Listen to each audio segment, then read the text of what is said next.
คือการเดินทางถ้าเรามาจากถนนแสงชูโตใช่ไหมเราก็ตรงมาเรื่อยๆเลยที่กิบบัวแล้วจะเจอทางเข้าหน้าวัดของวัดท่ามะขามแล้วก็เลี้ยวซ้ายเข้ามาแล้วเลี้ยวมาจนสุดซอยเราก็จะเห็นทางขวาแล้วก็เลี้ยวขวาเข้ามาไปเรื่อยๆแล้วร้านจะอยู่ทางซ้ายมือ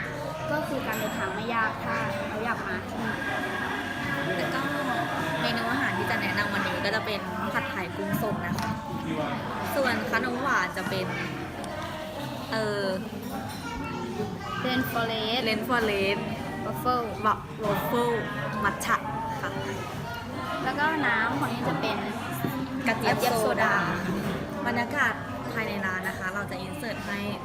ตามชื่อถ้าแปลเป็นไทยก็คือพาฝนนะคะจะมีต้นไม้เยอะมากบรรยากาศลมลื่นสามารถพาครอบครัวมานั่งเล่นตั้งทานอาหารกันได้ถ้าเราจะเห็นมันก็จะเป็นเหมือนผัดไทยตามธรรมดา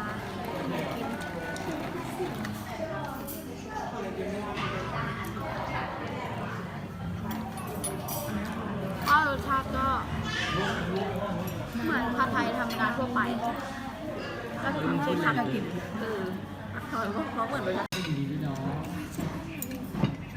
คือไม่ราดอะไรด้วยไม่ดูเลยลำบากมากในการกินไม่ต้องทำไมเมื่อกี้ลูกกรอนชิ้นปักเลยชิ้นเดียวกันตัวชิ้นเดียวกันใช่ไม่ใช่ทำไม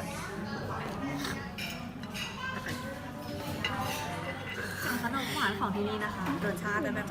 ชาเขียวแท้ๆเลยก็อร่อยแล้วก็กลมกล่อมมากกว่าที่อื่นมากๆส่วนน้ำก็จะเป็นกระเทียมโซดาขุ่นก้อนปลาคูหรือว่าเดือนเตียบอยู่ข้างล่าง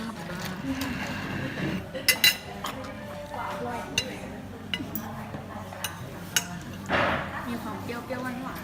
ๆถ้าใครสนใจก็มาทานได้ที่เดนเฟลคาเฟ่ร้านจะเปิดตั้งแต่วันอังคารถึงวันอาทิตย์ค่ะหยุดเฉพาะวันจันทร์ค่ะขอบคุณค่ะ